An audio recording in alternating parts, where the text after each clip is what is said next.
livro de Gênesis, capítulo 25, versículo 7, está escrito: Estes são os dias dos anos da vida de Abraão, que ele viveu.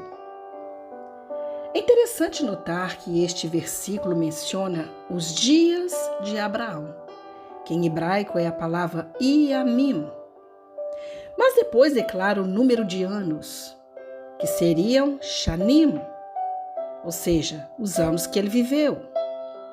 Por que então o versículo menciona a palavra dias? Além disso, o versículo inclui a cláusula aparentemente redundante que ele viveu. Uma adição que parece ser desnecessária para o significado, uma vez que os sábios assumiram que não havia palavras desnecessárias reveladas na Torá. No entanto, eles discutiram por que o versículo foi escrito dessa maneira: anos. É por isso que comemoramos aniversários. Afinal, é por isso que referimos a alguém como tendo tantos anos? A tradição judaica reconhece os anos do calendário, pois está escrito nos versos que afirma que Abraão viveu 175 anos, embora os sábios entendessem o tempo principal em termos de duração dos dias. Quando o patriarca Isaac, por exemplo, morreu, a Torá diz que ele foi reunido ao seu povo, velho e farto de dias. Os sábios definiram um dia, que em hebraico é Yom, em termos de tempo total de luz do dia, medindo do nascer ao pôr do sol, e definiu uma hora, que em hebraico é Sha'ah, dividindo em tempos de 12 partes iguais, chamadas de horas proporcionais. E também nós chamamos de Sha'ah Zemanit. Cada hora proporcional foi então dividida em 1080 partes. E cada parte foi dividida em 76 momentos. Em outras palavras, os sábios mediam o tempo em unidades cada vez menores e atualmente horas, partes e momentos eram usados para medir objetivamente o tempo. Curiosamente, a ciência moderna também divide os tempos até a menor das unidades, medindo o tempo necessário para a luz viajar no vácuo, ou seja, tempo de Planck. Em outras palavras, o espaço e o tempo são conhecidos através da observação da luz. A vida é certamente mais do que uma medida quantitativa do tempo. De que adianta uma vida fisicamente longa sem um relacionamento com Deus? Não é vaidade das vaidades? Uma história contada por um idiota cheia de sons e fúria, sem significar nada, como Shakespeare disse uma vez? O tempo encontra seu qualitativo significado, seu propósito e sua direção apenas no relacionamento com Deus, que é o princípio, o meio e o fim. Nossas histórias pessoais também têm começo, meio e fim, que juntos formam uma história sobre quem somos. Sua vida está indo para algum lugar e cada momento do seu dia é seu meio para esse fim.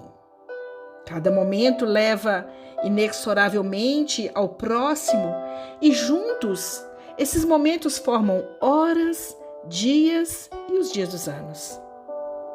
A palavra Teshuvá, que significa retorno a Deus, arrependimento, é uma escolha consciente de se voltar para Deus em meio ao fluxo do tempo, a fim de despertar para o reino do eterno. Portanto, vemos o maior dos tzadikim, como Abraão. Tzadikim significa justo. Como Abraão, que viveu os dias dos anos com consciência da eternidade e de seu destino final. Pela fé, Abraão obedeceu quando foi chamado para ir a um lugar que havia de receber como herança. E saiu sem saber para onde ia.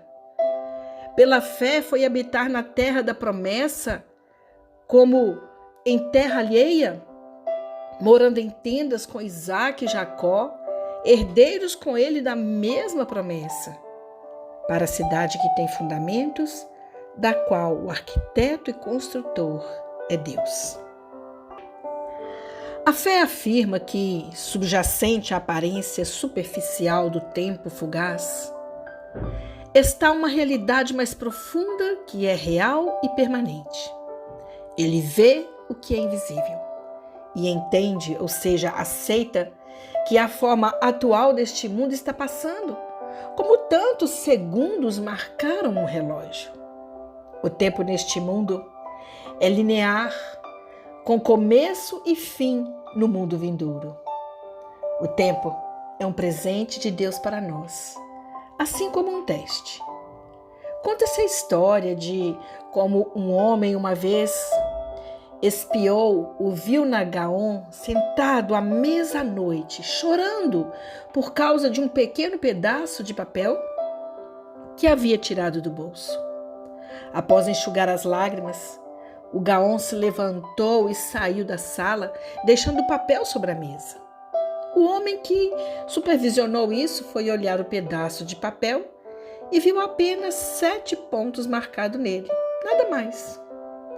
Tomado pela curiosidade, na manhã seguinte, o homem perguntou ao Gaon o que significava o papel e por que o fazia chorar. O Gaon então explicou que todas as noites ele revisaria como usou seu tempo naquele dia. Para cada momento perdido, ele marcava um ponto em seu pedaço de papel. No final do dia, ele olhava para o papel e pedia perdão a Deus por perder tempo.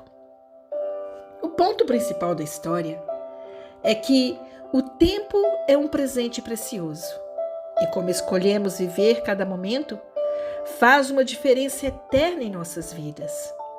Como Moisés orou a Deus, ensina-nos a contar os nossos dias corretamente, para que alcancemos um coração sábio. Isso está no Salmo 90, versículo 12. Obtemos tal sabedoria através do estudo da Torá. E a palavra diz: e meditarás na Torá dia e noite. E como discípulos, devemos estudar as Escrituras para nos mostrarmos aprovados diante de Deus. Mas só estudar não é suficiente.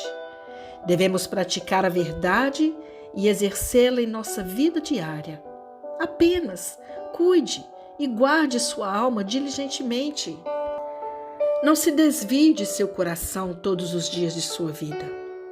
Acima de tudo, guarde o seu coração, pois dele procedem as saídas da vida. Baruch Hashem.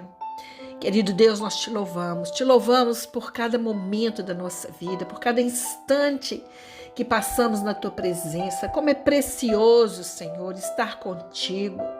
Como é precioso poder desfrutar da tua presença. Oh, eterno nosso Deus, muito obrigada pelos dias de vida que o Senhor nos dá e que esses dias de vida, Pai, sejam contados para o nosso bem. Que nós possamos marcar os momentos da nossa vida e aqueles momentos, ó Pai, das nossas fragilidades. Que nós possamos chegar diante de Ti e nos arrependermos, fazermos uma verdadeira techuvá, retornando ao Senhor. Pai, ensina-nos a contar o nosso tempo, que possamos usá-lo, Pai, da maneira mais certa e que em todo o tempo, todos os momentos da nossa vida, sejam sempre para o louvor da Tua glória. Nós oramos e Te agradecemos, em nome de Yeshua HaMashiach. Amém.